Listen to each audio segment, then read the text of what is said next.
அவர் எந்த தேசத்தை சொன்னாரோ அந்த தேசத்துக்கு கொண்டு போய் சேர்க்க வேண்டிய பொறுப்பு அவருக்கு இருக்கு. அதனால கூட்டிகிட்டே வர்றாரு.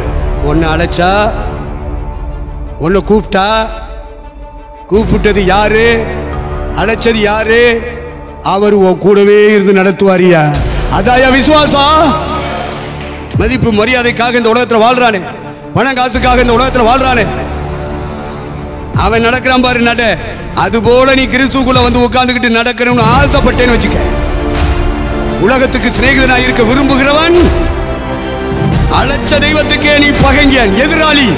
ஆத்தாளுடைய சத்தம் கேட்கிறீல, நீ ஆடு மாடு வச்சிருந்த சத்தம் கேட்கிறீல, பறவைகளுடைய சத்தம் கேட்கிறீல, இடி மின்னல் புயல் வந்துச்சுன்னா சத்தம் கேட்கிறீல, காற்று வீதிச்சுன்னா அதனுடைய சத்தம் கேட்கிறீல, உன் பள்ளிக்கூடத்தில் படிக்கும்போது, காலேஜில் படிக்கும்போது ஓ சக நண்பர்கள், மாணவிகளுடைய சத்தம், ஆசிரியருடைய சத்தம் கேட்கிறீல, உன் கூட வேலை பார்க்கறவருடைய சத்தம் கேட்கிறீல, எம்பெருமான் இயேசுநாதர் தந்த பரிசுத்தாவியருடைய சத்தம் டெய்லி கேட்கிறியா?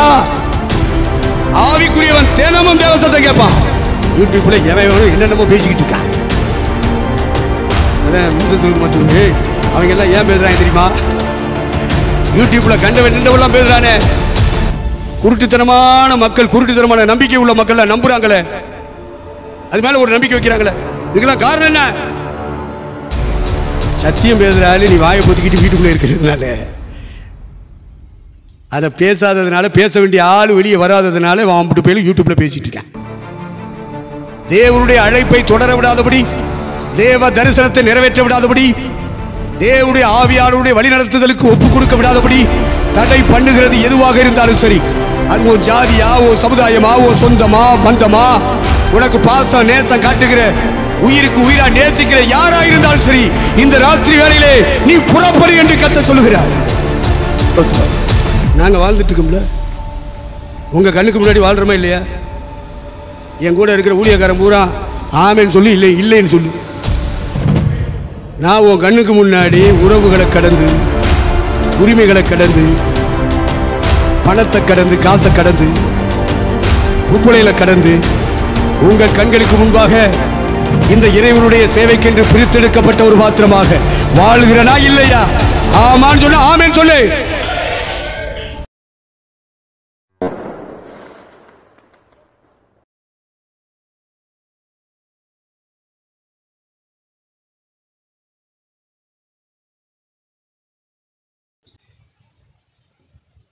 ரோமர்கள் நிருபம் 4 அதிகாரம் 12-13 வாசிக்க கேட்போம். விருத்தசேதனத்தை பெற்றவர்களாய் மாத்திரமல்ல, நம்முடைய தகப்பனாகிய ஆபிரகாம் விருத்தசேதனம் இல்லாத காலத்தில் அடைந்த விசுவாசமாகிய அடிச்சுவடுகளில் நடக்கிறவர்களாய் இருக்கிறவர்களுக்கு தகப்பனாய் இருக்கும்படிக்கு அந்த அடையாளத்தை பெற்றான். அன்றியும் உலகத்தை சுதந்திரிப்பான் என்கிற வாக்குத்தத்தம் ஆபிரகாமுக்காவது அவன் சந்ததிக்காவது நியாயப்பிரமாணத்தினால் கிடையாமல் விசுவாசத்தினால் வருகிற நீதினால் கிடைத்தது. சரி, விசுவாசம் திருச்சபை நடத்துகிறவர்களுக்குள்ளும் நடத்தப்படுகிற விசுவாசிகளுக்குள்ளும் விளங்க வேண்டியது, வெளிப்பட வேண்டியது விசுவாசம். ஆபிரகாம் விசுவாசித்தான். எதை விசுவாசித்தான்?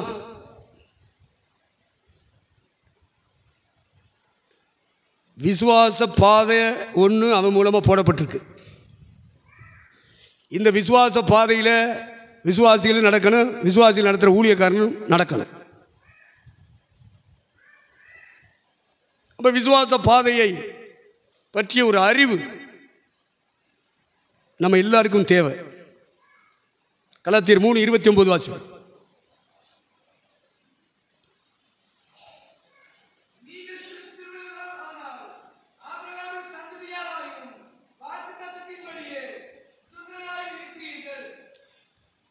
ஆபிரகாமின் சந்ததி,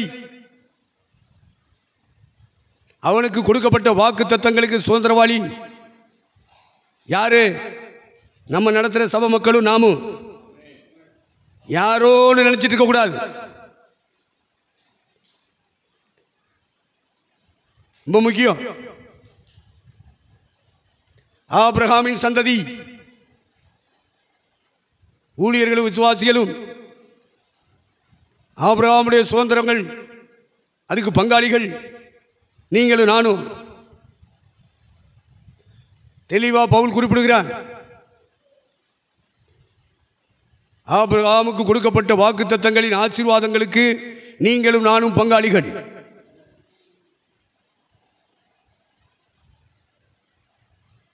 கலாத்தியருக்கு இதை உணர்த்துகிறான். ரோம் சபை விசுவாச மக்களுக்கு அடிச்சுவடுகளை உணர்த்துகிறான். ஏன் ஆபிரகாமை முன்னிலைப்படுத்துகிறான்? ஆபிரகாம் நம்ம எல்லாருக்கும் தகப்பன். இஸ்ரவேலர்களுக்கும் தகப்பன், இஸ்லாமியருக்கும் தகப்பன், புறஜாதிகளுக்கும் அவர் தகப்பன், பெயர் கிறிஸ்தவங்களுக்கும் அவர் தகப்பன், ஆவிக்குரிய கிறிஸ்தவர்களுக்கும் அவர் தகப்பன். பாதாளத்தில் போயிருக்காங்க பாரு. இங்கே ஆண்டோடைய பிள்ளை நான் ஆபிரகாமின் சந்ததின்னு போகிறானே, இந்த பூமியில் சாட்சி சொல்லிட்டு போகிறாங்களே, பாட்டு பாடிக்கிட்டு சோத்திரம் பண்ணிக்கிட்டு, இவன் செத்து பாதாளத்துக்கு போகிறான். அவனுக்கும் அவன் தான் தகப்பன். இது பிறப்புரிமை. மாம்சத்தின்படி பிறந்தவர்கள் இஸ்ரவேலர்களும் இஸ்லாமியர்களும், மற்ற கிறிஸ்தவர்களும் புறஜாதிகளும். ஆனால் மறுபடி பிறந்த கிறிஸ்தவர்களுக்கு அவர் தகப்பன். கலாத்தியர் 3:16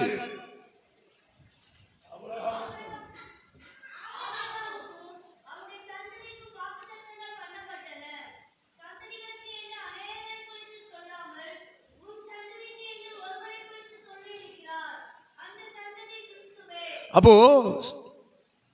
வாக்குத்தத்தம் 2 வாக்குத்தத்தம் ஆபிரகாமுக்கு தரப்பட்டது. அவன் தான் தகப்பன். அவன் போன பாதை நாமளும் போகணும்னு சொல்லியிருக்கு. இப்போ வாக்குத்தத்தங்களில் ஒன்று தேசம், மற்றொன்று சந்ததி.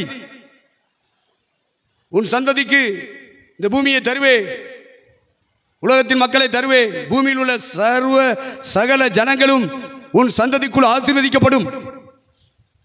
இதான் பரலோகம் காணக்கூடாத இறைவன் கொடுத்த வாக்குத்தத்தம்.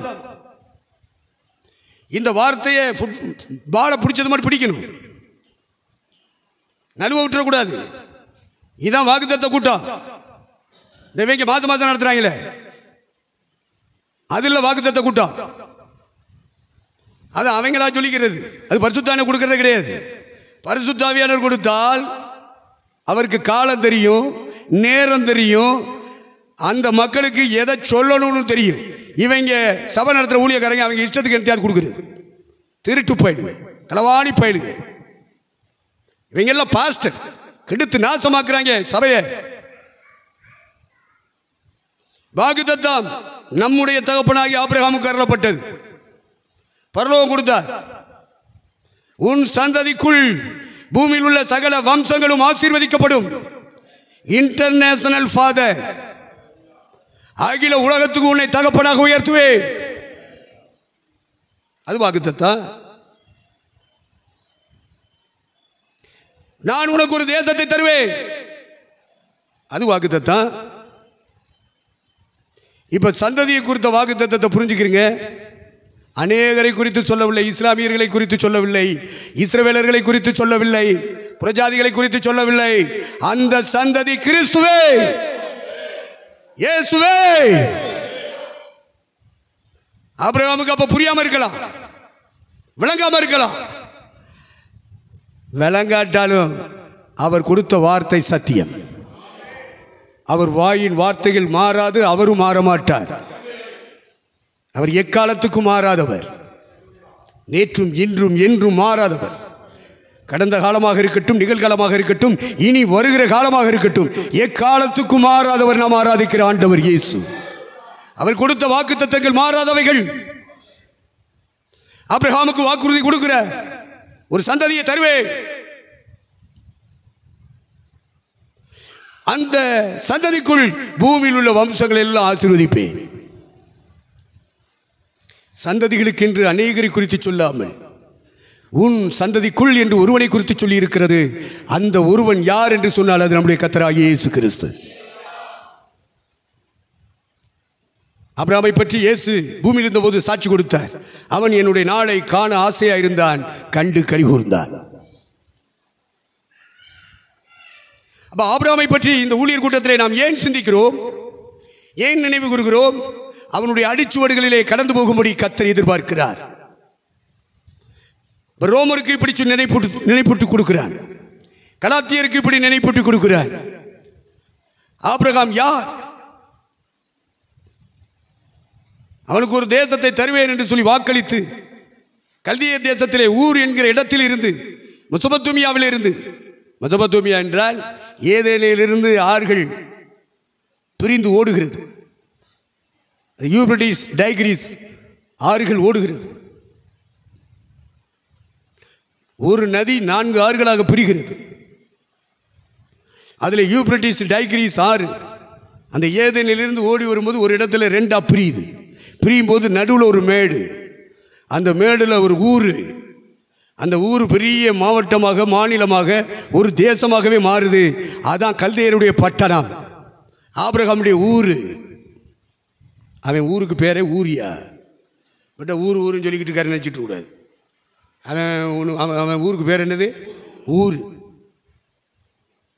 அந்த 2 நதிகள் பிரிந்து ஓடுகிறது, நடுவில் ஒரு மேடான தேசம், அதுதான் மெசொப்பொத்தேமியா.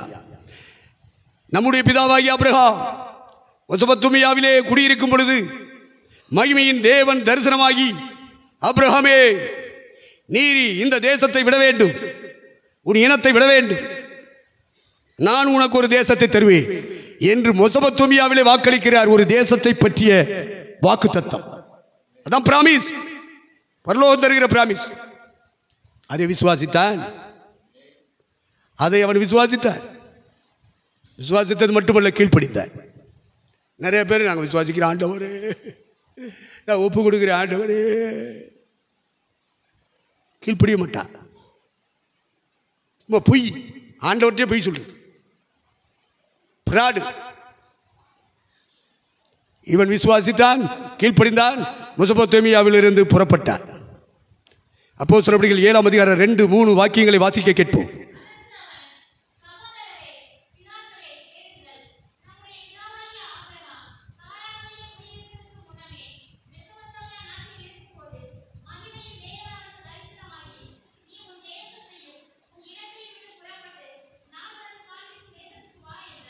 ஆண்டவர் சொல்லபடியே புறப்பட்டார். புறப்படும் போது தகப்பன் சேர்ந்து கொண்டான், அண்ணன் மகன் சேர்ந்து கொண்டான், தன்னுடைய துணைவியார் சாராள் இணைந்து கொண்டால், ஒரு டீமாக புறப்பட்டு வந்துட்டே இருக்காங்க. இடமிட்டு இடமிட்டு இடமிட்டு அவர்கள் கடந்து வந்து கொண்டே இருக்கிறார்கள். எபிரேயர் 11:8 இப்படி சொல்லுகிறது, அதையும் வாசிக்க கேட்போம்.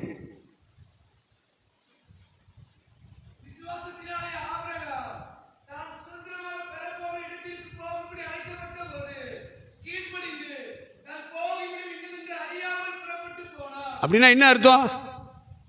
அறியாமல் புறப்பட்டு போனா என்ன அர்த்தம்? கர்த்தர் கூட இருந்து நடத்திக்கிட்டு இருக்காருன்னு அர்த்தம். நம்ம ஆண்டவர் வாக்கு பண்ண இடம் வளப்பமானதா இழப்பமானதா? நாளைக்கு பிள்ளைகள் பிறந்துச்சுன்னா அதுக்கு பால் கிடைக்குமா? பஸ் ஸ்டாண்டு பக்கத்தில் இருக்கா? ரயில்வே ஸ்டேஷன் பக்கத்தில் இருக்கா? ஊர் பக்கத்தில் இருக்கா? இல்லை காடா, அது வீடா? இப்படியெல்லாம் விசாரிக்கலை. காரணம், அழைத்தவர் கூடையே வருகிறார். நான் காண்பிக்கும் தேசத்துக்கு வான்னு சொல்லி கூட்டிகிட்டே வர்றார். அவர் எந்த தேசத்தை சொன்னாரோ அந்த தேசத்துக்கு கொண்டு போய் சேர்க்க வேண்டிய பொறுப்பு அவருக்கு இருக்கு, அதனால கூட்டிகிட்டே வர்றாரு. அதனால யார்ட்டையும் அவன் விசாரிக்க வேண்டிய அவசியம் இல்லை, தன்னுடைய ஃபியூச்சரை பற்றி கவலைப்பட வேண்டிய அவசியம் இல்லை. எந்த தேவன் அழைத்தாரோ, எந்த தேவன் கூப்பிட்டாரோ அந்த தேவனுடைய சத்தத்துக்கு கீழ்ப்படிந்தார், அவர் நடத்தினார். உன்னை அழைச்சா, உன்னை கூப்பிட்டா, கூப்பிட்டது யாரு, அழைச்சது யாரு, அவர் உன் கூடவே இருந்து நடத்துவாரியா? அதாயா விசுவாசம்? விசுவாசத்தினாலே தேவனோடு நடக்கிறான், பயணிக்கிறான். இந்த உலகத்தில் பரிசுத்த ஆவியானோடு பயணிப்பது யார்? அவ்வப்போது பரிசுத்த ஆவியின் ஆலோசனையை கேட்டு நடப்பது யார்? ரோமர் 8:1 இப்படி சொல்லுகிறது, வாசிக்க கேட்போம்.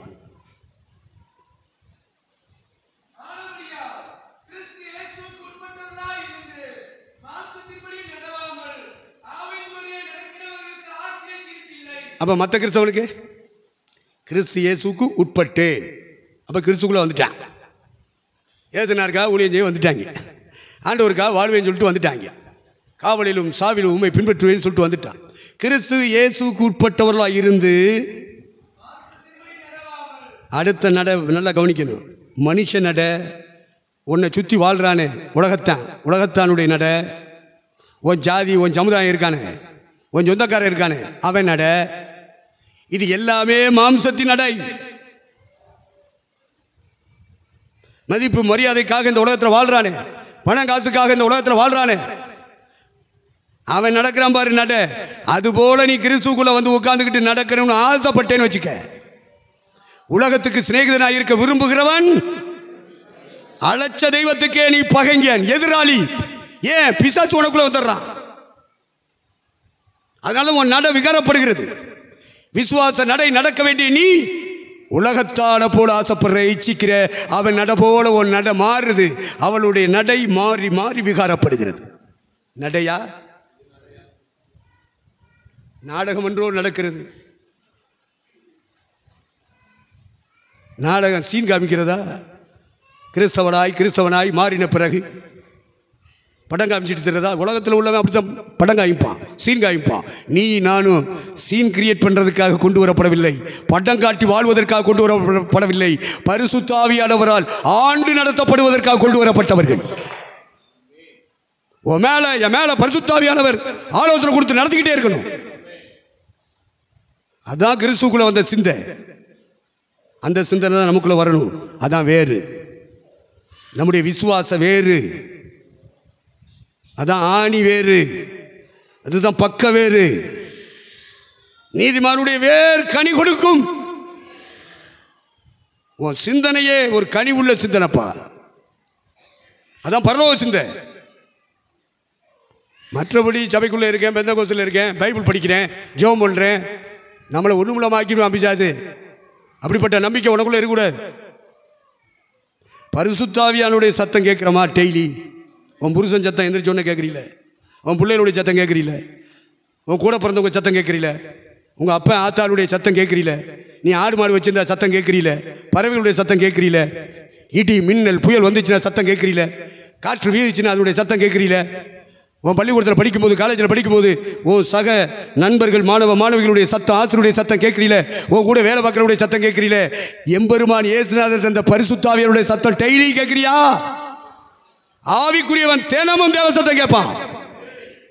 என்னைக்கோ ஒரு நாள் கேட்கிறவன்லாம் பூமிக்குரிய கிறிஸ்தவன் செத்தா நரகத்து போவான்.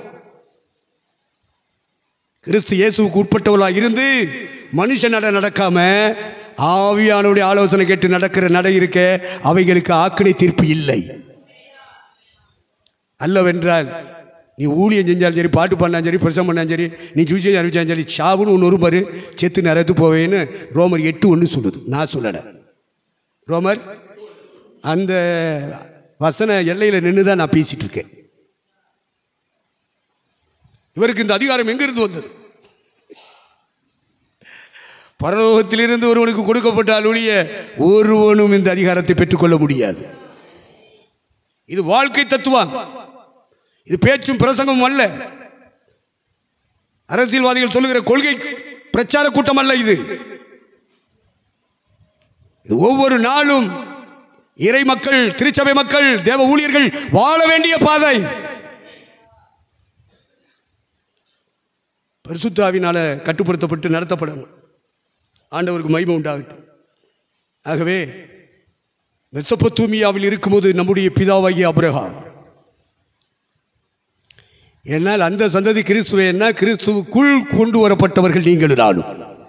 கிறிஸ்து இயேசுவுக்கு உட்பட்டவர்களாக இருந்து மறுபிறப்பின் மூலமாய், மனம் திரும்புதலின் மூலமாய், பாவ மன்னிப்பின் நிச்சயத்தின் மூலமாய், ஒப்புரவாகுதலின் மூலமாய், மன்னிப்பு கேட்டல் மன்னிப்பு எடுத்தல் மூலமாய், பரிசுத்த ஆவியானவருடைய அபிஷேகத்தின் மூலமாய், பிதா குமாரன் பரிசுத்த ஆவியின் நாமத்தினாலே தண்ணீர் முழுக்கின் மூலமாய் கிறிஸ்துக்குள்ளாக்கப்பட்டவர்கள், கிறிஸ்துக்குள்ளே கொண்டு வரப்பட்டவர்கள் இந்த அடிச்சுவடுகளை கடந்து வந்திருப்பார்கள்.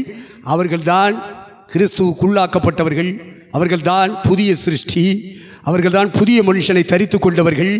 அவர்கள்தான் பரிசுத்த ஆவியினால் நிரப்பப்பட்டு ஆளப்பட்டு நடத்தப்படுகிறவர்கள். கிறிஸ்து இயேசுக்கு உட்பட்டா போதாது, பரிசுத்த ஆவியோட கண்ட்ரோலுக்குள்ள வரணும். பரிசுத்த ஆவியோட கண்ட்ரோல்னா டெய்லி அவருடைய சத்தம் கேட்கணும். நீ எந்திரிச்ச உடனே யார் யாருடைய சத்தம்லாம் கேட்டுக்கிட்டு இருக்க? நீனே சொல்லுவோம், மனதாட்சி தொட்டு சொல்லு. இது வாழ்க்கை. நாம் சிந்திக்கிற இந்த நேரம் நம்முடைய வருங்காலத்தை உறுதிப்படுத்துகிற நேரம். இந்த நேரம் ஏமாந்திர கூடாது. ஆவியானவர் பேசுறாரு, பேசுறாரு. ஒருத்தன் சொல்றேன், இன்னொருத்தன் கிட்ட பேசாமலா இருப்பாரு. பேசுறா சொல்ற, பேசாமலா இருப்பாரா? திருட்டுப்ப பரிசுத்தாய் பெற்றது போல நடிக்கிறேன். ஆவியானவர் மேல இருந்தா பேசுவாரு. அவருடைய சத்தம் கேட்பிய, உன் பொண்டாட்டி சத்தம் கேட்கிற, புள்ள சத்தம் கேட்கிற, உன் கூட இருக்கிறவங்க சத்தமெல்லாம் கேட்கிற, வேலை பார்க்குற இடத்துல சத்தம் கேட்கிற. பரிசுத்த ஆவியானவர் என்ன காத்தா இல்ல வெறும் டைனமிக் பவரா? ஏக தத்துவத்தில் திருத்துவமாக, திருத்துவத்தில் ஏகத்துவமாய் விளங்குகிறவர் தான் பரிசுத்த ஆவியானவர். விளையாடு சும்மா பேச்சையும் பிரசங்கம் பண்ணிக்கிட்டு வாங்கிக்கிட்டு தசம் வாங்கிட்டு காணிக்க வாங்கிட்டு தின்னுக்கிட்டு இருக்கான். செத்தான நரது போயிடுவான். விசுவாச நடை அதுதான் சிங்க நடை. ஆபிரகாம் இந்த உலகத்திலே கடந்து போன பாதை, அவனுடைய அடிச்சுவடுகள் இந்த திருச்சபை மக்கள், இந்த ஊழியர்கள் கடந்து போகும்படி கர்த்தர் அந்த பாதையை தந்திருக்கிறார். திரும்ப வாசிங்க, ரோமர் 4:12.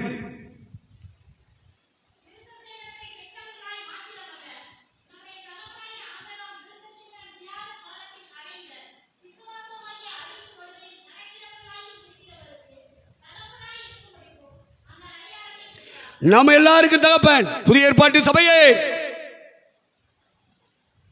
புதிய உடன்படிக்கைக்குரியவர்களே. மோசேயின் ஊழியம் மகிமை உள்ளது அல்ல என்று குறிப்பிடுகிறார் பவுலடியார். அவன் முக்காடு போட்டுக்கிட்டு ஊழியம் செய்ய வேண்டியது வந்துச்சு. ஆனா உனக்கு எனக்கு முக்காடு போட்டு ஊழியம் செய்ய வேண்டாம். பெண்களை அல்ல சொல்லுவது, ஆண்களை. அவன் இஸ்லாமியான யூதனை பார்த்தீங்கன்னா ஆம்பளை எல்லாம் முக்காடு போட்டுருக்கான். முக்காட்டுக்கு பதிலாக தொப்பி வச்சுக்குவாங்க. தொழுகை நடத்தும் போது, ஆராதனை செய்யும் போது முக்காடு போடுவாங்க. மோசே முக்காடு போட்டது போல நாங்கள் முக்காடு போட வேண்டிய அவசியமில்லை. அந்த மகிமை வேறு, அந்த ஊழிய வேறு, அந்த உடன்படிக்கை வேறு, அந்த கட்டளை கற்பனை வேறு. எங்களுடைய ஊழிய வேறு, எங்களுடைய உடன்படிக்கை வேறு, எங்களுக்கு கொடுக்கப்பட்ட கிருபையின் பிரமாணங்கள் வேறு. பரலோக பிரமாணத்தை அடிப்படையாக்கி கொண்டு நாங்கள் ஊழியத்தை செய்து கொண்டிருக்கிறோம். தெளிவா பேசுறான். வீட்டில் போய் வாசித்துக் கொள்ளுங்கள். 2 கொரிந்தியர் 3ஆம் அதிகாரத்தில் பதிவாகி இருக்கிறது. அழிந்து போகிற ஊழியத்தை செய்த மோசேயினுடைய முகம் பிரகாசம் உள்ளதாக இருந்தது என்று இஸ்ரவேலர்கள் சாட்சி கொடுத்தார்கள். எங்களுடைய புறத்தோற்றத்தின் முகம் பிரகாசம் இல்லாவிட்டாலும் எங்களுடைய அகத்தோற்ற உள்ளாட மனுஷனுடைய முகம் பிரகாசித்துக் கொண்டிருக்கிறது.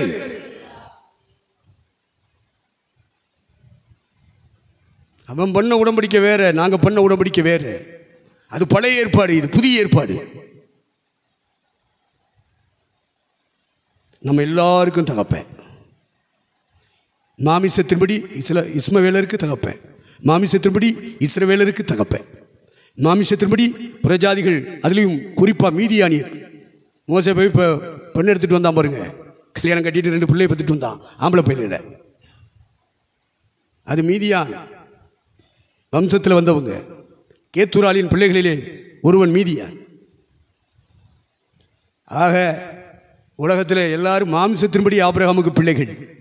அவர்களை அல்ல பரலோகம் சொன்னது. அந்த சந்ததி கிறிஸ்துவே 2000 ஆண்டுகளுக்கு பின்னே கன்னி மரியாளுடைய கர்ப்பப்பையிலே அகிலாண்டத்தின் படைத்த இறைவான் குமாரன் வார்த்தை என்று சொல்லப்பட்டவர் மனிதனாக ஜெனிக்கப்பட்டார். அப்படி ஜெனிப்பித்தவர் மனுஷனை போல டெலிவரி ஆனார், பிறந்தார், வளர்ந்தார், வாழ்ந்தார். நன்மை செய்கிறவராய் கிராமங்கள் தோறும் பட்டணங்கள் தோறும் சுற்றி திரிந்தார். இறுதியாக முழு உலக மனித சமுதாயத்திற்காக கிருபாதார பலியாய் உலகத்தின் பாவங்களை சுமந்து தீர்க்கும் தேவனிடத்திலிருந்து அனுப்பப்பட்ட தேவ ஆட்டுக்குட்டியார் சிலுவையிலே தம்முடைய ரத்தம் முழுவதையும் இந்த பூமியிலே உச்சந்தலை முதல் உள்ளங்கால் வரைக்கும் உள்ள ரத்தத்தை சிந்தி முடித்தார். இயேசு கிறிஸ்துவின் ரத்தம் நம்முடைய மனசாட்சியை சகல பாவங்கள் அற சுத்திகரிக்கும்.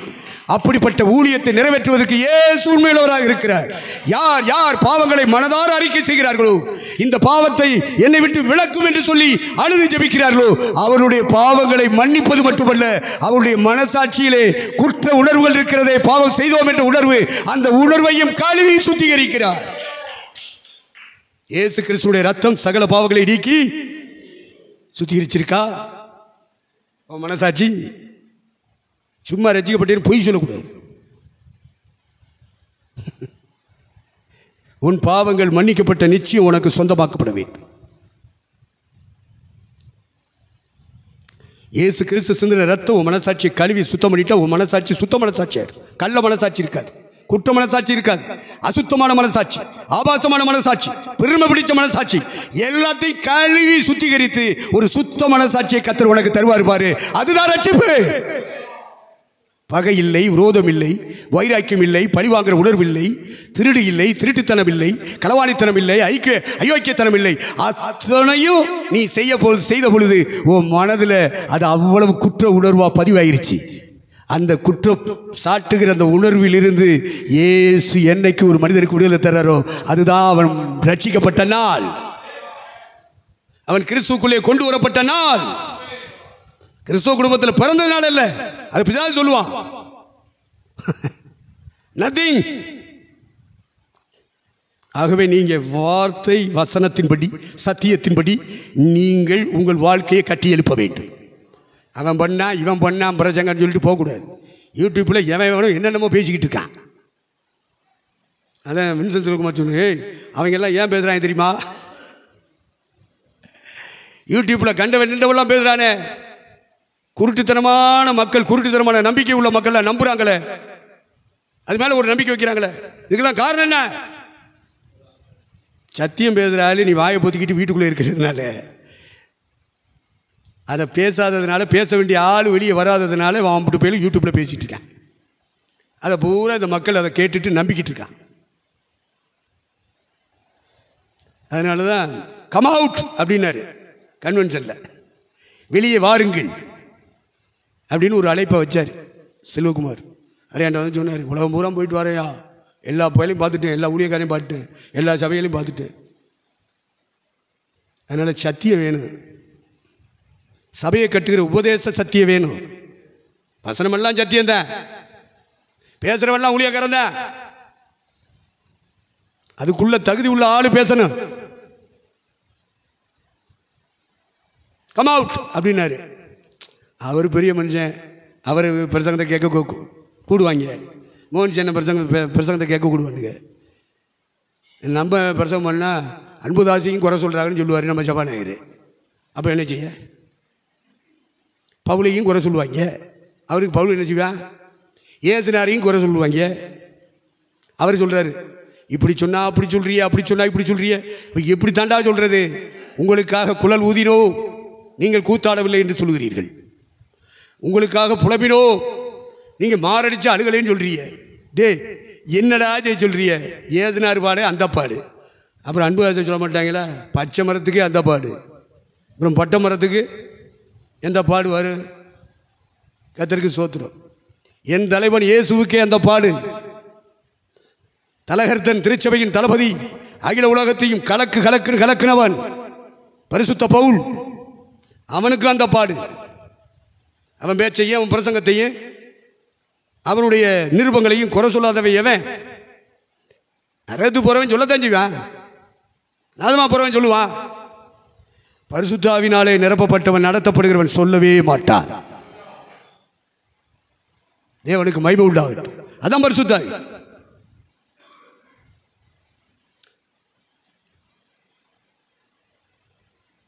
எது நீதி என்று ஞானமுள்ள பிள்ளைகள் சொல்லுவார்கள் என்று இயேசு சொல்லி முடித்தார். குறை சொல்லுகிற பிள்ளைகளுக்கு ஆண்டவர் இயேசு பதில் சொல்லும் பொழுது, எது ஞானம், எது நீதி, நீதி உள்ள பிள்ளைகள் அதை ஞானம் என்று ஒத்துக்கொள்வார்கள். ஞானமுள்ள பிள்ளைகள் இதுதான் நீதி என்று ஒத்துக்கொள்வார்கள் என்று இயேசு ரெண்டு பக்கமும் பேசுகிற ஆட்களுக்கு இங்கிட்டும் தூண்டி விடுவாங்க, அங்கிட்டும் தூண்டி விடுவாங்க. இது நாசம், அது அப்படி தான் செய்யும். மனம் திரும்பவே மாட்டாங்க. ரெண்டு பக்கமும் உசு பேத்திக்கிட்டு ரைட். அது அவருடைய வேலை. பிசாசானவன் யாருக்குள்ளே இருக்கிறானோ அவர்களை எடுத்து பயன்படுத்தி கொண்டிருப்பான். நீங்களும் நானும் பரலோக தேவ அபிஷேகம் பெற்றவர்கள். நாம் பரிசுத்த ஆவியானவரால் நடத்தப்படுகிற இடத்துக்கு வர வேண்டும். அன்றியும் கிறிஸ்து இயேசுக்கு உட்பட்டவர்களாக இருந்து மாமிசத்தின்படி நடக்காமல், உலகத்தார் போற போக்கிலே ஒத்து போகாமல், அதிலிருந்து வேறு பிரிந்து சத்தியத்திற்காக, உபதேச சத்தியத்திற்காக, தரிசனத்திற்காக தன் வாழ்க்கையை அர்ப்பணித்து ஓடுகிறவன் மேல் இருப்பதுதான் பரிசுத்த ஆவியானவர். அவர்களுக்கு ஆக்கினை தீர்ப்பு இல்லை. தேவனுக்கு மகிமை உண்டாகட்டும். இப்போ ஆபிரகாமுக்கு மெசொப்பொத்தேமியாவில் ஒரு தரிசனம். உன் தேசத்தையும் இனத்தையும் விட்டு என்ன செய்ய புறப்பட்டு வான்னு சொன்னார். கூட்டிகிட்டே போனார். கூட்டிகிட்டே போகிறார்ல, இவர் தான் நடத்திக்கிட்டு இருக்காரு. அந்த நடதான விசுவாச நடை, அந்த நடதான விசுவாசத்தினால் அடைய போகும் நீதியின் நடை. அப்படிப்பட்ட விசுவாச நடை நடந்து போகிற ஆபிரகாம், அழைக்கப்பட்ட ஆபிரகாம், தேவ தரிசனம் பெற்ற ஆபிரகாம், ஆரான் என்ற இடம் அவன் பயணித்துக் கொண்டு வரும்பொழுதே தங்கிவிட்டான். அவன் எந்த பயணத்தை தொடங்கினானோ அந்த பயணத்தை தொடரவில்லை, இருந்து விட்டான். எவ்வளவு நாள் இருப்பான்? ஒரு வாரம் இருக்கலாமா? 2 வாரம் இருக்கலாமா? 1 மாதம் இருக்கலாமா? 2 மாதம் இருக்கலாமா? வருஷம் ஓடுதியா? இவரும் வாசலில் நிற்கிறது மாதிரி நின்றுக்கிட்டே இருக்கார்.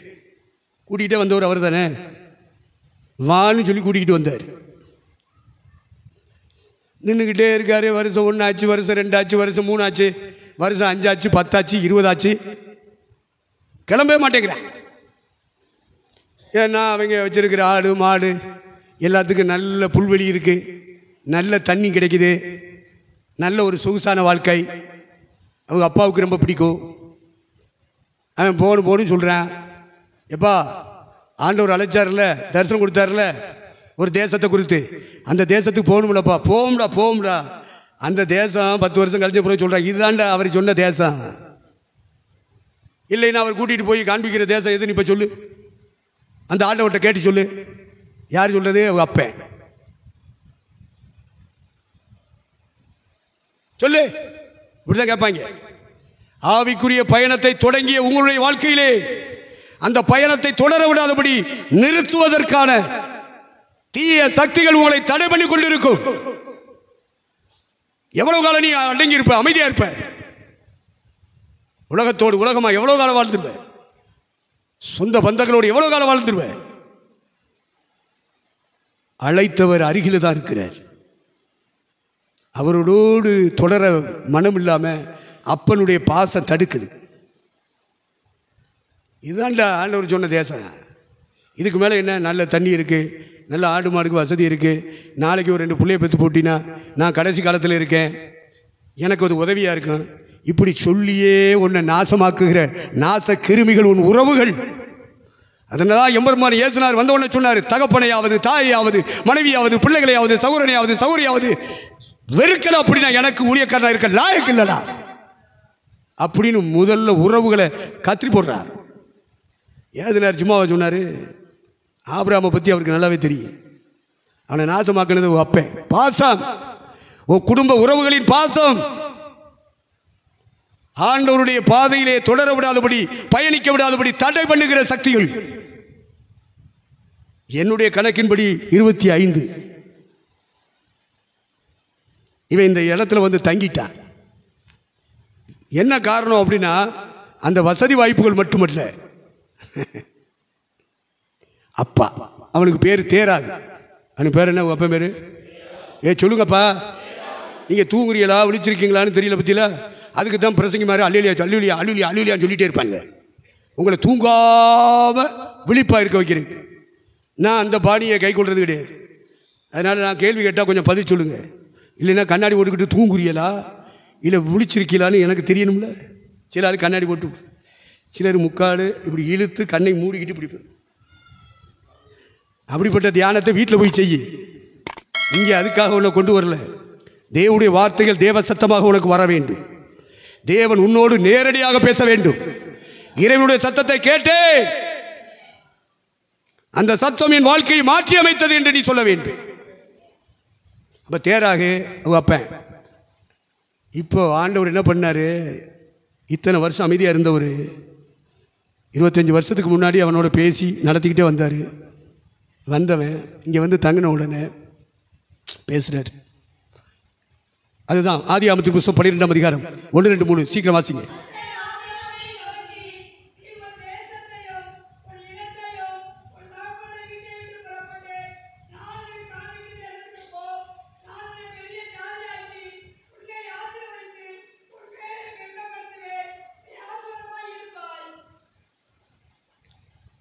உனக்குள்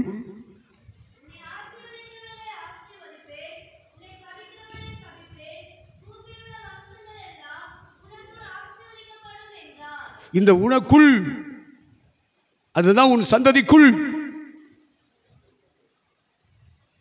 ஆபிராம் ஊர் என்கிற கல்திய தேசத்தை விட்டு மெசொப்பொத்தாமியா விட்டு புறப்பட்டார். பயணத்தை பாதியிலே நிறுத்திவிட்டார். பல ஆண்டுகள் கழித்து மீண்டும் தேவன் பேசுகிறார். அவன் தங்கியிருந்த இடத்தின் பெயர் ஆரான். ஆரானிலே பேசுகிறார். இப்போ என்ன பேசுகிறார்?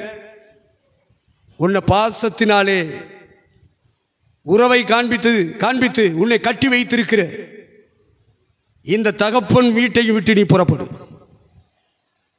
தேவனுடைய அழைப்பை தொடர விடாதபடி, தேவ தரிசனத்தை நிறைவேற்ற விடாதபடி, தேவனுடைய ஆவியானவருடைய வழிநடத்துதலுக்கு ஒப்பு கொடுக்க விடாதபடி தடை பண்ணுகிறது எதுவாக இருந்தாலும் சரி, அது உன் ஜாதியா, உன் சமுதாயமா, உன் சொந்தமா, பந்தமா, உனக்கு பாசம் நேசம் காட்டுகிற, உயிருக்கு உயிரா நேசிக்கிற யாரா இருந்தாலும் சரி, இந்த ராத்திரி வேளையிலே நீ புறப்படு என்று கர்த்தர் சொல்லுகிறார்.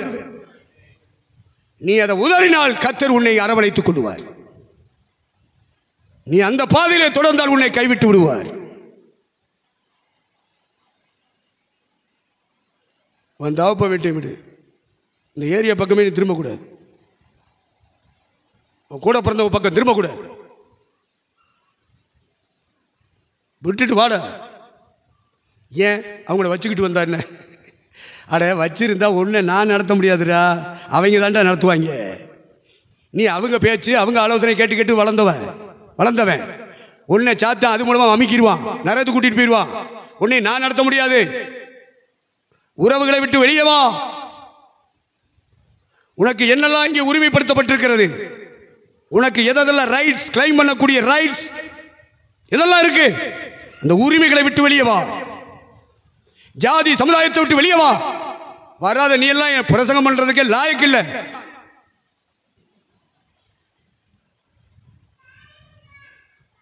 என்ன உன்னைய தகப்பனாக்கணும்னு திட்டம் அவர் வச்சிருக்காரு. நீ கீழ்த்தரமான ஆசை, கீழ்த்தரமான இச்சை, கீழ்த்தரமான உறவு, கீழ்த்தரமான பாசம் இதெல்லாம் பூமிக்குரியது. பூமிக்குரியதை அல்ல, மேலானவைகளை தேடுங்கள். அதுதான் ஆபிரகாம் இருந்து இந்த ராத்திரி வேளை நம்ம சிந்திக்கிறது. மேலானதை தேடணும். அவர் உன்னை நடத்தணும்னு விரும்பினா இதை விட்டுட்டு வெளியே வா. முடியாதுன்னு சொன்னா அவர் உன்னை நடத்தவும் முடியாது. வேணா ஏமாத்திக்கிட்டு சாப்பிட்டுக்கிட்டு செத்து நீ நரகத்து போகலாம். வெளியே வா. இது 2வது அழைப்பு, செகண்ட் காலிங். நீ இந்த பயணத்தை, பரலோக பயணத்தை, தேவன் காண்பிக்கும் தேசத்தை நோக்கி நடக்கிற பயணத்தை நீ மெசொப்பொத்தாமியாவிலே தொடங்கினவன். இப்ப ஆரான் வந்தபோது தடைபட்டு நிற்கிறார். உனக்கு என்ன காரணமோ தெரியாது, எது உன்னை தடுத்திருக்கிறதோ தெரியாது. ஆபிரகாமை தடுத்தது உறவு. உன் தகப்பன் வீட்டை விட்டு வெளியே வா என்று சொன்னார். உன்னை எது தடுத்திருக்கு?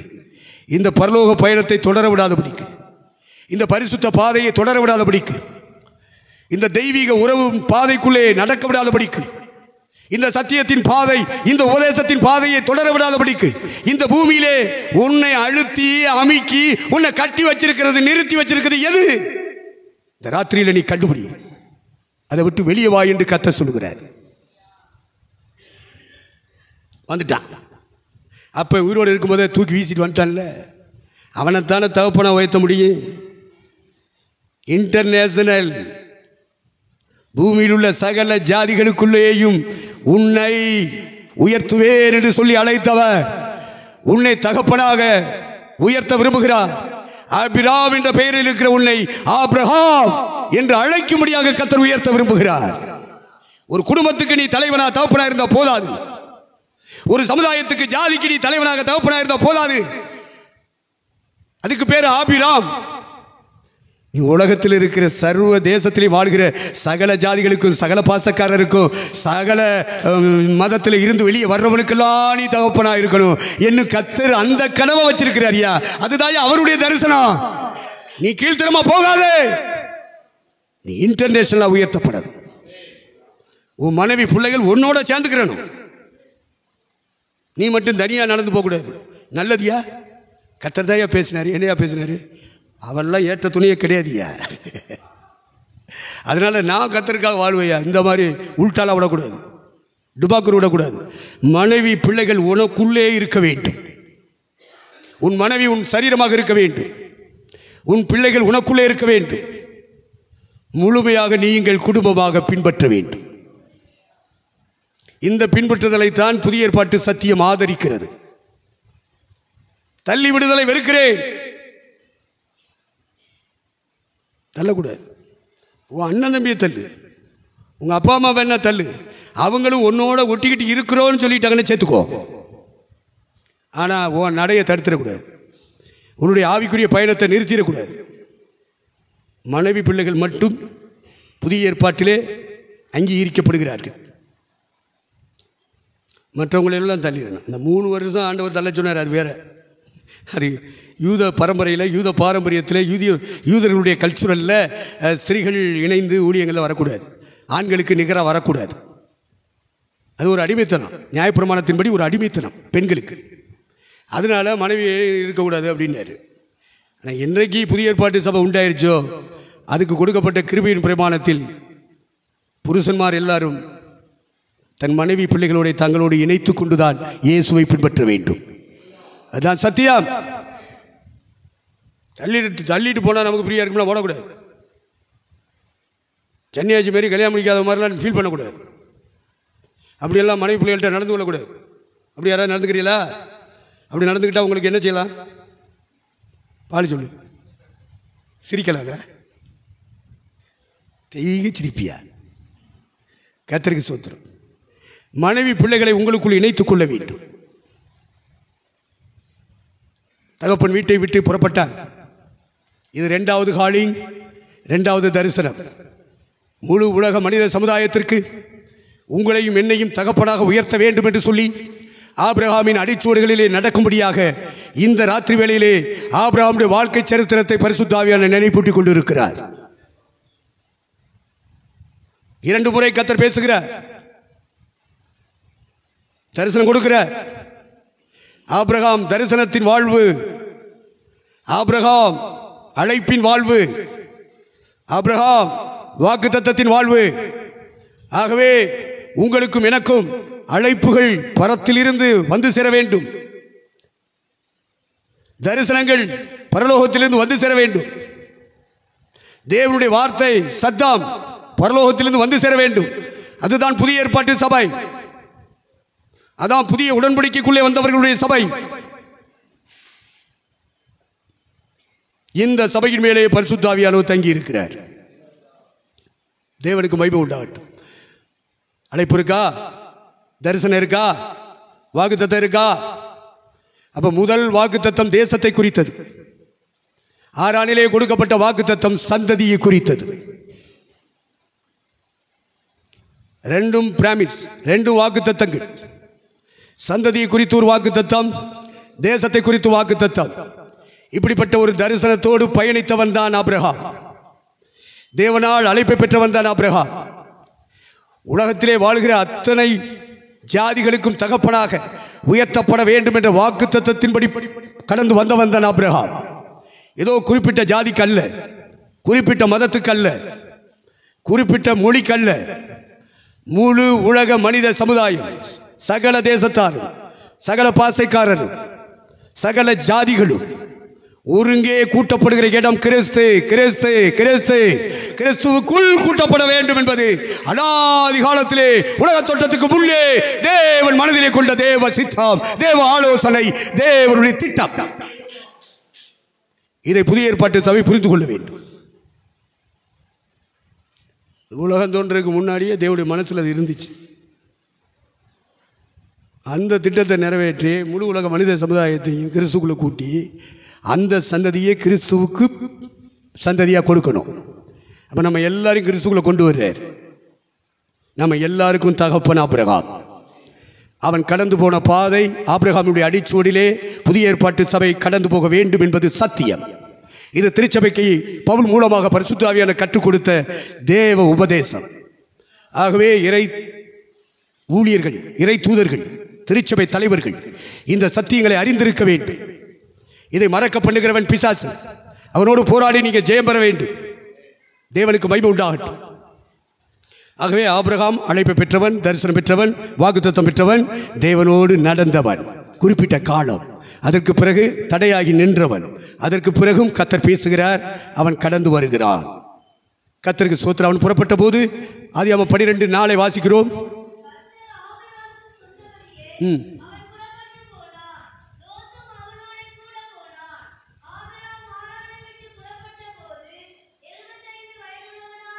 அப்போ பார்த்துக்கிடுங்க, 50 வயதில் கல்யாணம் முடிச்சிருப்பான் என்பது என்னுடைய யூகம். ஏன் 40 வயசில் செஞ்சிருக்க கூடாதா அப்படின்னு ஒரு ஸ்தாபனம் கேட்குது. பண்ணியிருக்கட்டும், தப்பு இல்லை. சாராளை ஆபிரகாம் கரம் பிடித்த பொழுது அவனுக்கு வயது 50 இருக்கலாம் என்று நான் யூகித்தேன். அதனால் 25 ஆண்டுகள் இறைவனுக்கும் அவனுக்கும் தொடர்பில்லாத ஒரு வாழ்க்கை இந்த பூமியிலே வாழ்ந்தவன். ஆதியாகமம் 11 முதல் 12 துவக்கம் வரைக்கும் இடைப்பட்ட காலம் 25 ஆண்டுகள் என்பது என்னுடைய யூகம். அல்லது ஆவிக்குரியவன் எல்லாவற்றையும் ஆராய்ந்து நிதானிக்கிறான் என்று சொல்லப்பட்டபடி என்னுடைய நிதானிப்பு. தேவனுக்கு மகிமை உண்டாகட்டும். அவன் ஆரானை விட்டு புறப்பட்ட பொழுது அவனுக்கு வயது 75. 50 வயதில் அவன் திருமணம் செய்திருப்பானால் ஒரு 25 ஆண்டு கால வாழ்க்கை சரித்திரம் எங்கே? ஆதியாகமம் 11ஆம் அதிகாரத்துக்கும் 12ஆம் அதிகாரத்துக்கும் இடைப்பட்ட காலங்கள் எங்கே? ஆபிரகாமுடைய அடிச்சுவடிலே நடப்பதற்கு அந்த அடிச்சுவடுகள் எங்கே? கேள்விதான் கேட்க முடிகிறது, பதில் இல்லை. அவனுடைய வாழ்க்கை பக்கங்கள் பதிவு செய்யப்படவில்லை. ஏன்? இந்த பூலோக வாழ்க்கையிலே 25 ஆண்டுகள் இறைவனோடு இணைந்து வாழவில்லை. ஆவியானுடைய சத்தம் கேட்டு ஆவியானவருடைய நடை நடக்கவில்லை. நீங்களும் நானும் பரிசுத்த ஆவியானோட சத்தம் கேட்டு பரிசுத்த ஆவியானோடு இணைந்து நடக்காத வாழ்நாளெல்லாம் பரலோகத்தில் எழுதப்படாது. ஞாபக புஸ்தகத்தில் அது பதிவு செய்யப்படாது. அது புழுதியில் எழுதப்படும் என்று வேதம் சொல்லுகிறது. 75 வயசு கொண்டு வந்து ஆண்டவர் கானானில் சேர்க்கிறார். இந்த தேசத்தை பற்றிய வாக்குத்தத்தம், இந்த சந்ததியை பற்றிய வாக்குத்தத்தம் இந்த மாம்சத்தின்படி உள்ள வாக்குத்தத்தம் அல்ல. அந்த தேசத்தை பற்றிய வாக்குத்தத்தமும் எழுத்தின்படியானது அல்ல. இதை நாம் தெளிவாய் புரிந்து கொள்ள வேண்டும்.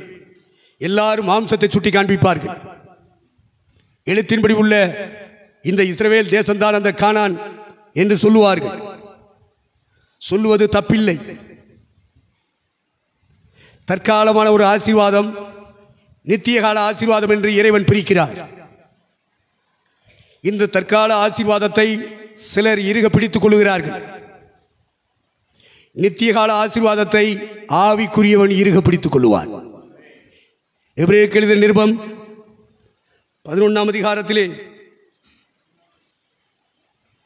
9ஆம் வசனம் வாசிங்க.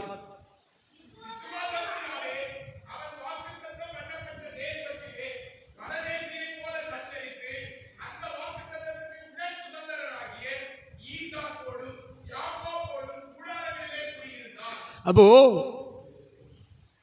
கானானுக்குள்ளே கால் வைத்த ஆபிரகாம் 2 காரியங்களை கைக்கொள்வார். ஒன்று, கூடாரங்களை போட்டு குடியிருப்பான், மாறி மாறி போயிட்டே இருப்பான்.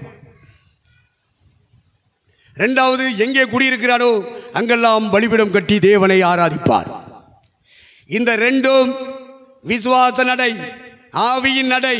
இந்த பூமியிலே யார் செய்கிறார்களோ, யார் தரிசனம் பெற்றிருக்கிறார்களோ, யார் அழைப்பை பெற்றிருக்கிறார்களோ, யார் தேவனுடைய வாக்குத்தத்தங்களை பெற்றிருக்கிறார்களோ, அவர்கள் இந்த பூமியிலே ஒன்றே தங்களுடைய வாழ்க்கையை கூடார வாழ்க்கையாக்குவார்கள். இரண்டாவது, அவர்களுடைய சந்ததி, நெக்ஸ்ட் ஜெனரேஷன், ஆவிக்குரிய சந்ததியை கொண்டு வருவார்கள், ஆண்டவரை ஆராதிப்பார்கள்.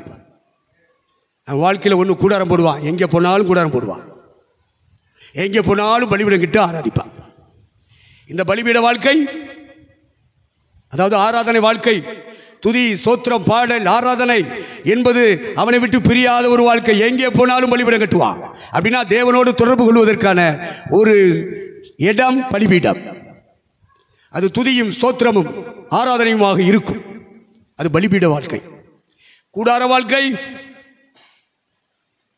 அதான் விசுவாச வாழ்க்கை. விசுவாசத்தினாலே ஆபிரகாம் என்று வாசிக்கிறோம்ல, 2 வாக்குத்தத்தம் வாங்கினா, ஒன்று தேசத்தை பற்றி வாக்குத்தத்தம். அந்த வாக்குத்தத்தம் இந்த பூமிக்குரிய கானான் அல்ல, புரிந்து கொள்ள வேண்டும். அது ஆவிக்குரிய கானான். என்ன சொல்லுங்க? இந்த கானான் கால் மிதித்து அந்த கானானுக்குள்ள நாம பிரவேசிக்கணும். இந்த தற்காலிக கானான் என்று சொல்வது நாம் கூடி வருகிற திருச்சபையின் ஐக்கியம். இஸ்ரவேலர்களுக்கும் இஸ்லாமியர்களுக்கும், அரபு நாடுகளிலே இருக்கிற அரபுகள், இஸ்ரேலிலே குடியிருக்கிற இஸ்ரவேலர்கள், அவர்கள் இந்த பூமியிலே கானானாக பெற்றுக்கொண்டார்கள். எல்லாம் ஆபிரகாமுடைய வித்துக்கள். இன்றைக்கு பற்றி எரிகிறது அரபு நாடுகளும் இஸ்ரேல் நாடும். அண்ணன் தம்பி சண்டை, பங்காளி சண்டை. எதுக்கு? மண்ணுக்காகத்தான் அடிச்சுக்கிறான். இதெல்லாம் பிறக்கிறதுக்கு முன்னாடியே ஆண்டவர் சொல்லித்தான் அவங்கள பிறப்பிச்சார். ஆகவே ஒன்று தேசத்தை குறித்து, தற்காலிக கானான் இஸ்ரேல் தேசம், நிரந்தர கானான் நித்திய கானான் பரன் வாசமாக இருக்கிற பரலோகம் பரமண்டலம். இந்த தரிசனத்தை ஆபிரகாமுக்கு கொடுத்தாரே, அதை விசுவாசித்தான், அது அவனுக்கு நீதியாக எண்ணப்பட்டது. நீங்க என்ன விசுவாசிக்கிறீங்க? உங்களுக்கு என்ன தரிசனம் கிடைக்குது? என்ன சொப்பனம் கிடைக்குது? என்ன தீர்க்கதரிசனம் வருது? மாதம் மாதம் உங்களுக்கு வாக்குத்தத்தம் என்ன வருது? சொல்லுங்க. சும்மா போற போக்குலயே போயிட்டு இருக்காதீங்க. ஆரானை விட்டு வெளியே வாருங்கள். உங்களுடைய பயணம் நின்று போயிருக்கிறது, தொடர வேண்டும். தொடங்கினீர்கள், நல்லது. தொடக்க வாழ்க்கை ஆவியானவர்கள் நடத்தப்பட்டது, நல்லது. ஆனால் இப்போ எல்லாம் தடம் புரண்டு போய் கிடக்க, தாறுமாறா கிடக்க. அந்த ஆரானை விட்டு வெளியே வா. அது எது தடை பண்ணி கொண்டிருக்கிறதோ அந்த சத்துவங்களை, அந்த மனிதர்களை, அந்த பொருள்களை, அந்த சொத்துக்களை, சோதனைகளை விட்டு வெளியே வா. அப்போதான் கர்த்தர் உன்னை நடத்த முடியும். அப்போ 2 தரிசனம் கொடுத்தார். ஒன்று மெசொப்பொத்தாமியாவில், ஒன்று ஆரானில். மெசொப்பொத்தாமியாவிலே கொடுத்த தரிசனம் தேசத்தை குறித்தது. ஆரானிலே கொடுத்த தரிசனம் சந்ததியை குறித்தது. இப்படி தரிசனம் பெற்றவன் தான் ஆபிரகாம். வாக்குத்தத்தம் பெற்றவன் தான் ஆபிரகாம். ஆண்டவரால் வழி நடத்தி கொண்டு வரப்பட்டவன் தான் ஆபிரகாம். இடையிலே தடைபட்டு போனாலும், தடங்கள் ஆனாலும், ஆண்டவர் திருப்பி உயிர்ப்பித்து அவனை மறுபடியும் தூக்கி எடுத்து அவனை கானானில் கொண்டு வந்து சேர்த்தார். ஆனால் அவனுக்கு கொடுக்கப்பட்ட வாக்குத்தத்தத்தின் கானான் அதுவல்ல. அவனுக்கு கொடுக்கப்பட்ட சந்ததி இஸ்மவேலும் கிடையாது, ஈசாக்கு கிடையாது. அப்ப அந்த சந்ததி, அந்த சந்ததி சொல்லு, வாயத்தன்னு சொல்லு, அந்த சந்ததி, அந்த சந்ததி, அந்த சந்ததி கிறிஸ்துவே. நம்ம தரிசனம் அப்படி மாறணும். இந்த சூரியனுக்கு கீழே பூமிக்கு மேலே என்னதான் ஆண்டவர் வாக்கு பண்ணினாரு, எனக்கு தரேன்னு சொன்னாருன்னு சொன்னாலே நீ அதை ஃபாலோ பண்ணாத. அதான் இந்த ராத்திரி வேளையிலே கர்த்தர் உனக்கு நினைப்பூட்டுவது. இந்த கானான் அல்ல, இந்த இஸ்ரவேலரும் இஸ்மவேலும் அல்ல, சந்ததி கிறிஸ்து. கிறிஸ்துக்குள்ளே முழு உலகத்திலும் இருந்து கர்த்தர் கூட்டி சேர்க்கிறாரே. யூதன் என்றும் இல்லை, கிரேக்கன் என்றும் இல்லை, புற ஜாதி என்றும் இல்லை, புற தேசத்தாலும் என்றும் இல்லை. எல்லாரும் ஒரே ஆவினாலே தாகத்திற்கப்பட்டு எல்லாரும் ஒரே ஆவிக்குள்ளாக்கப்பட்டோம். இதெல்லவா பரலோக திட்டம், தீர்மானம், சித்தம், ஆலோசனை. இதெல்லாம் நம்முடைய உள்ளங்களில் பதிவாக்கப்பட வேண்டும். ஒருவேளை அந்த காலத்தில் ஆபிரகாம் நினைச்சானே என்னவோ தெரியாது. ஆனால் காலப்போக்கில் மோரியா மலையில் ஈசாக்க பலி செலுத்த சொல்லும் போது அவனுக்கு புரிந்து விட்டது, இதல்ல சந்ததி, இதுக்கு உள்ள இன்னொரு சந்ததி இருக்கு, அந்த சந்ததி கிறிஸ்துவே. அப்படி ஒரு தூர பார்வை. எபிரேயருக்கு நிருபம் 11ஆம் அதிகாரம் 13ஆம் வசனத்தை வாசிக்க கேட்போம். எபிரேயர் 11:13.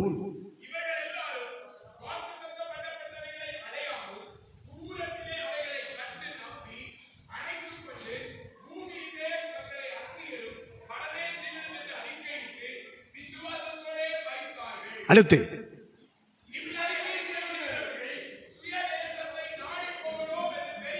நல்லா கவனிங்க. ஆபிரகாமும் சாராளும் என்ன பண்ணியிருக்காங்க பாருங்க. அந்த கானான்ல கொண்டு விட்டுட்டாரு. அதல்ல அவர்களுக்கு வாக்களிக்கப்பட்ட தேசம். இந்த எருசலேம் அல்ல, இந்த சீயோன் அல்ல, இந்த பூமிக்குரிய கானான் அல்ல. அதையும் தாண்டி பார்க்கிறான். சாராளும் பார்க்கிறாள், ஆபிரகாமும் பார்க்கிறாங்க. அது தாண்டா விசுவாச பார்வை. அவனை தாண்டா விசுவாசி சொல்லணும். சூரியனுக்கு கீழே பூமிக்கு மேலே உள்ளதெல்லாம் ஆண்டவரே வாக்கு பண்ணினால அதெல்லாம் தற்காலிகமானது என்று எடுத்துக்கொள்ள வேண்டும். 1 தீமோத்தேயு 6ஆம் அதிகாரம் 17ஆம் வசனம் இப்படி சொல்லுகிறது.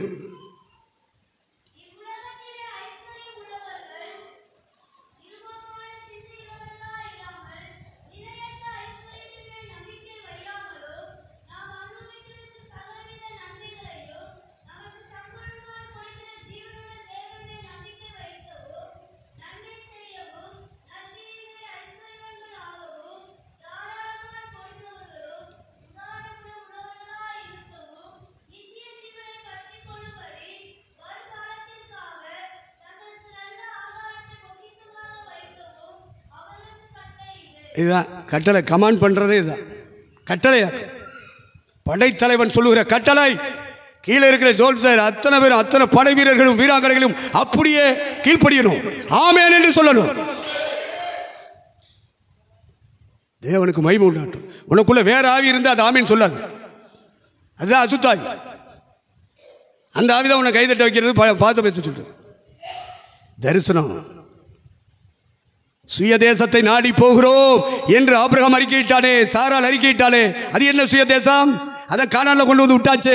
இந்த உலகத்தில் சூரியனுக்கு கீழே பூமிக்கு மேலே தருகிற நிலப்பரப்புகள் அல்ல அல்ல அல்ல, அதையும் தாண்டி, அதையும் தாண்டி அது தெய்வீகம், அது டிவைன்.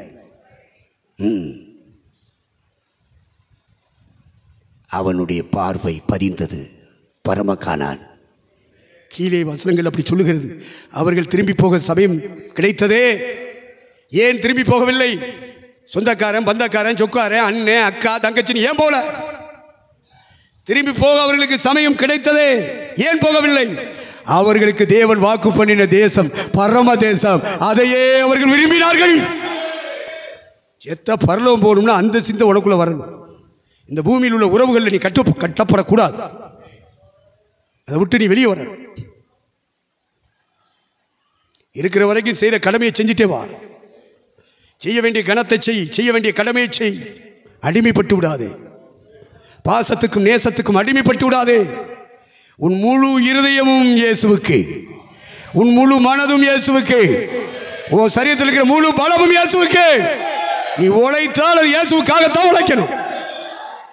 முழு இருதயத்தோடு அன்பு கூறுவேன், முழு மனதோடு அன்பு கூறுவேன். பாட்டு பாடிட்டு வாயில் அல்வா கொடுத்துட்டு போகாத. நிறுத்து. இன்னைக்கு டேன் ஆகணும், இன்னைக்கு டேன் ஆகணும். About turn. இதுவரைக்கும் நீ தொடர்ந்து போய்கொண்டிருக்கிற இந்த நடை மாறணும். அது ஆவிக்குரிய நடையா மாறணும், பரலோக நடையா மாறணும், விசுவாச நடையா மாறணும், சத்தியத்தின் நடையாய் மாற வேண்டும். பரிசுத்த ஆவியானவர் கண்களை திறப்பாராக.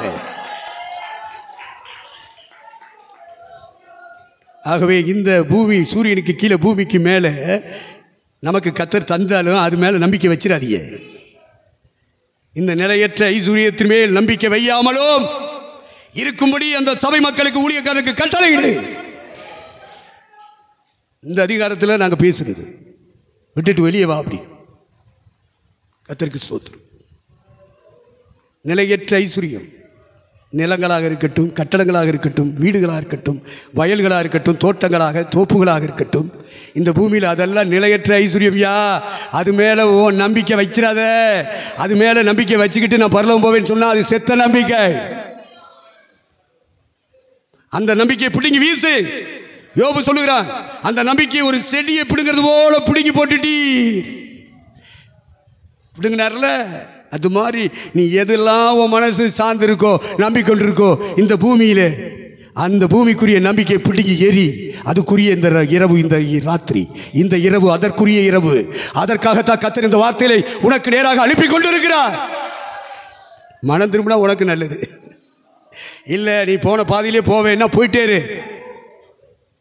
அநியாயம் செய்கிறவன் இன்னும், அசுத்தமாக இருக்கிறவன் இன்னும், பரிசுத்தமுள்ளவன் இன்னும்.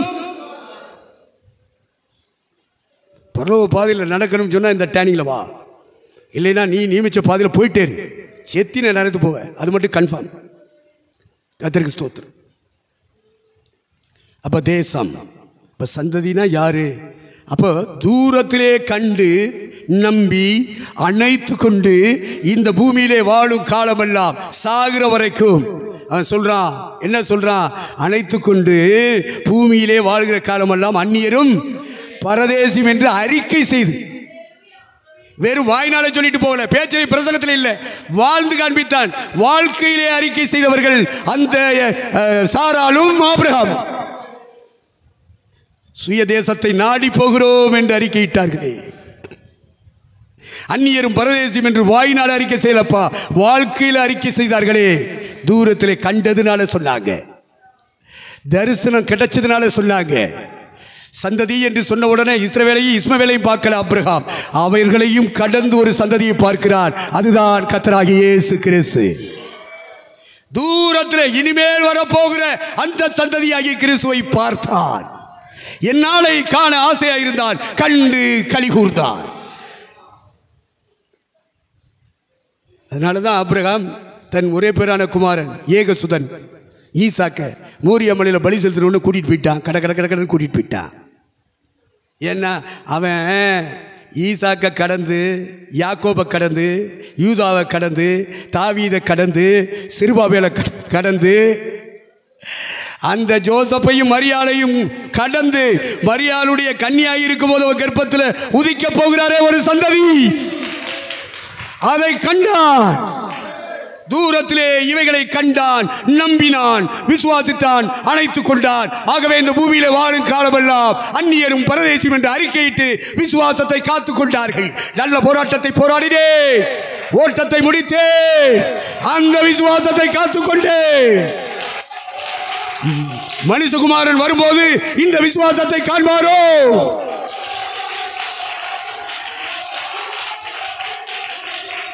இந்த விசுவாசம் உனக்குள்ள இருக்கா?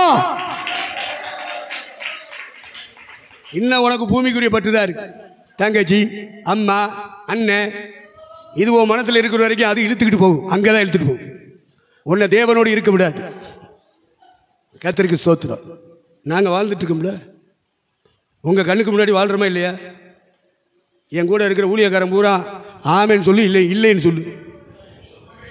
நான் உன் கண்ணுக்கு முன்னாடி உறவுகளை கடந்து, உரிமைகளை கடந்து, பணத்தை கடந்து, காசை கடந்து, பொம்பளைகளை கடந்து, உங்கள் கண்களுக்கு முன்பாக இந்த இறைவனுடைய சேவைக்கென்று பிரித்தெடுக்கப்பட்ட ஒரு பாத்திரமாக வாழ்கிறனா இல்லையா? ஆமான்னு சொன்ன ஆமேன்னு சொல்லு. கர்த்தருக்கு ஸ்தோத்திரம். நான் கிறிஸ்துவை பின்பற்றுகிறது போல நீங்கள் என்னை பின்பற்றுங்கள். தேவனுக்கு மகிமை உண்டாகட்டும். போதகனை பார்க்காத போதகத்தை பாருன்னு சொல்கிறான் சில ஊழியக்காரன். அவன் செத்த நரகத்து போகிற ஊழியக்காரன். அவன் வாயிலிருந்து அப்படி தான் வரும். போதகனை பாராத சாசுக்கு பிறந்தவங்க, அவங்களும் சபை கட்டுறாங்க, அவங்களும் பெரிய ஊழியக்காரன்னு பேர் வச்சுக்கிறான். இதெல்லாம் நீங்கள் வஞ்சிக்கப்படக்கூடாது, ஏமாந்து போயிடக்கூடாது. உங்கள் கைகளில் இருக்கிற வேதம் உங்களை நடத்தட்டும். உங்கள் மேல் இருக்கிற பரிசுத்த ஆவியானவர் நடத்தட்டும். மற்ற மனுஷ போதனைகள் உங்களுக்கு வேண்டாம். அதனால் இந்த தரிசனம் உங்கள் மேலே இருக்கட்டும், இந்த வாக்கு தத்துவம் உங்கள் மேலே இருக்கட்டும். உங்கள் தரிசனத்தின் பார்வை மாறாமல் இருக்கட்டும்.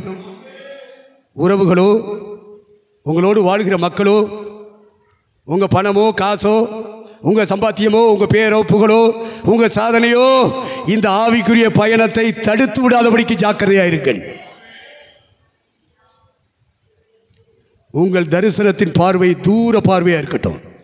தூரத்தில் வரப்போகிறதை கண்டான் ஆபிரகாம். அதனால தான் மைனம் பலி செலுத்தணும்னு பலி செலுத்திட்டான். விசுவாசத்தினாலே ஆபிரகாம் சோதிக்கப்பட்ட போது, இந்த உலக வாழ்க்கையிலே சோதிக்கப்பட்ட போது, அவன் தேவன் இந்த பிள்ளையை எழுப்பித்தர வல்லவராயிருக்கிறார் என்று நம்பி அவனை கட்டைகளை அடுக்கி அவனை பலி செலுத்த கடத்தினான். துணிஞ்சிட்டான். கடவுளுக்காக துணியனுமியா ஒரு தீவிரவாத இயக்கமா எழும்பணும் இந்த திருச்சபை. உன் கையில் பிரசங்கம் கேட்கிற ஒவ்வொருவனும் எழும்பணும். வெறும் சுகபோகவாசியா இருக்கக்கூடாது. அதெல்லாம் நரகத்தின் பிள்ளைகள், நரகத்தின் ஊழியக்காரன். தேவனுக்காக வாழுகிறவன், தெய்வ தரிசனம் பெற்றவன், தெய்வீக விசுவாசத்தினாலே உருவாக்கப்படுகிறவன் போயிட்டே இருப்பான். தூரத்தில் வரப்போறத கண்டாம்பத்தில கண்டனால தான் சோதனை வந்தாலும் அவன் ஜெயிச்சான். தான் பெத்த குமாரனை, தான் சந்தோஷமாக வளர்த்த குமாரனை, தனக்கு பின்னாடி வாரிசாக வரப்போகிற குமாரனை செலுத்துடா, படி வெட்டுறா. நீ பெத்த பிள்ளைய, நீ வளர்த்த பிள்ளைய நீ தாண்டா வெட்டணும் அப்படின்னு ஒரு சோதனை எவனுக்கு வராதியா? எவனுக்கு வராது? ஆபிரகாமுக்கு வந்தது. ஆபிரகாமை கர்த்தர் சோதித்தார். உனக்கு வராதா சோதனை? உன் குடும்பத்துக்கு வராதா? உன் ஊழியத்துக்கு வராதா? வரும். தேவனே சோதிக்கலாம், பிசாசு சோதிக்கலாம், மனுஷன் சோதிக்கலாம். யாரு எந்த ஆங்கிள் சோதிச்சாலும் சரி, உன் தரிசனம் மட்டும் மாறக்கூடாதுப்பா. இந்த உலக வாழ்க்கையில் தேவன் உனக்கும் எனக்கும் வாக்கு பண்ணின வாழ்க்கை, நமக்கு வாக்கு பண்ணின வாழ்க்கை பரலோக வாழ்க்கை, நித்திய ஜீவன் என்ற வாழ்க்கை. அந்த பார்வை மட்டும் உனக்கு மங்கிடக்கூடாது. இந்த உலகத்தில் உள்ள ஆசீர்வாதத்தை காட்டி, சொத்து சுதந்திரத்தை காட்டி, சுகபோக வாழ்க்கையை காமிச்சு ஒன்று மோசம் போக்குவான் பிசாசு. பிசாசுக்கு இடக்கூடாது இருங்கள், விழித்திருங்கள். அப்படி நீங்கள் போகும்போது, நான் போகும்போது பரிசுத்த ஆவியானவர் உன்னை என்னை கைவிடவே மாட்டார், கைவிடவே மாட்டார்.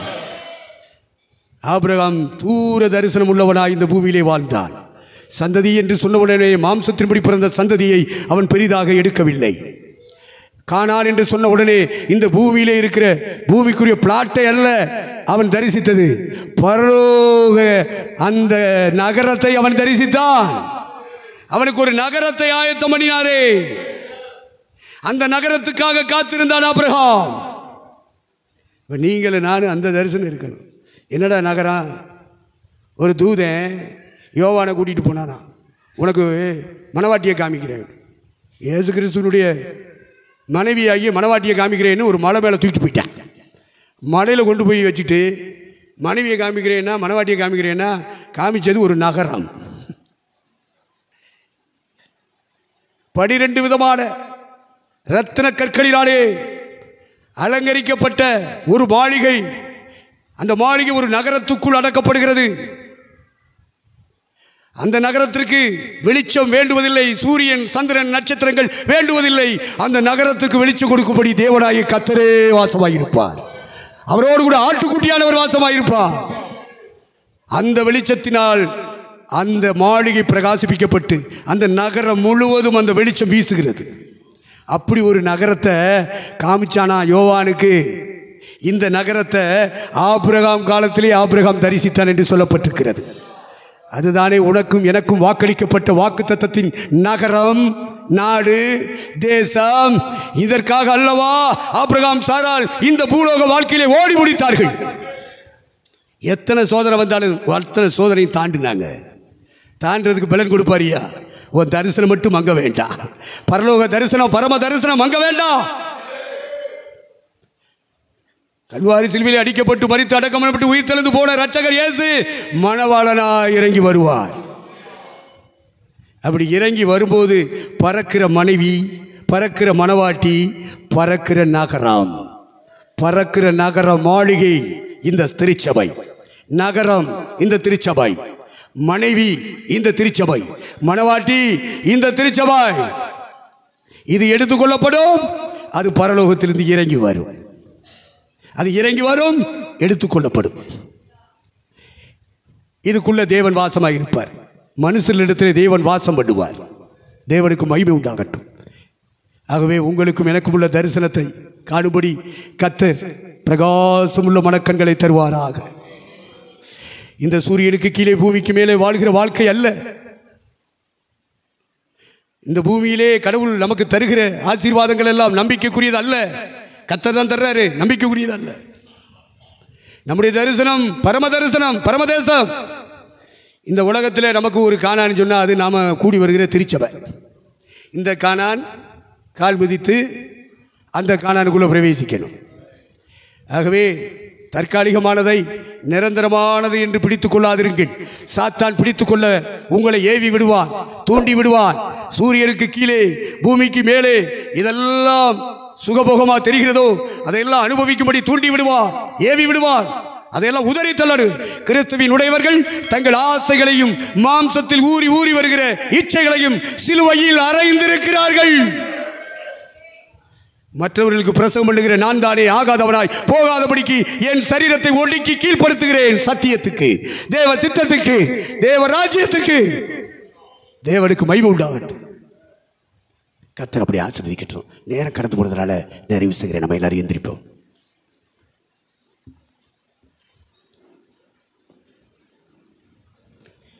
ஒரு நிமிடம் நம்ம எல்லாரும் கண்களை போடணும். அப்பா, ஆபிரகாமுடைய அடிச்சுவடுகளில் நடக்கும்படி எங்களுக்கு ஒரு பாதையை ஆபிரகாம் மூலமாக உண்டாக்கி தந்தீரே.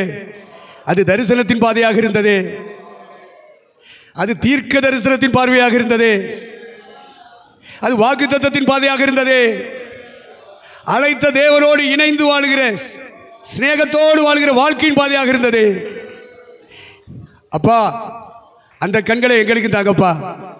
இந்த சூரியனுக்கு கீழே பூமிக்கு மேலே நீர் என்னதான் தந்தாலும் அது தற்காலிகமானது, அது நிரந்தரமானது அல்ல. அதன் மேலே நீங்க நம்பிக்கை வைக்க கூடாதுன்னு சொல்லி இருக்கிறீர்.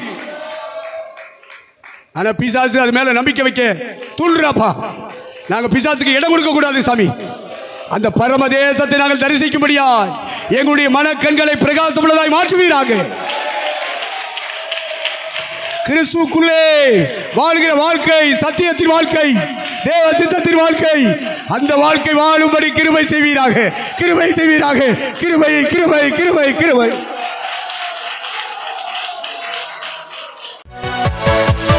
Yeah.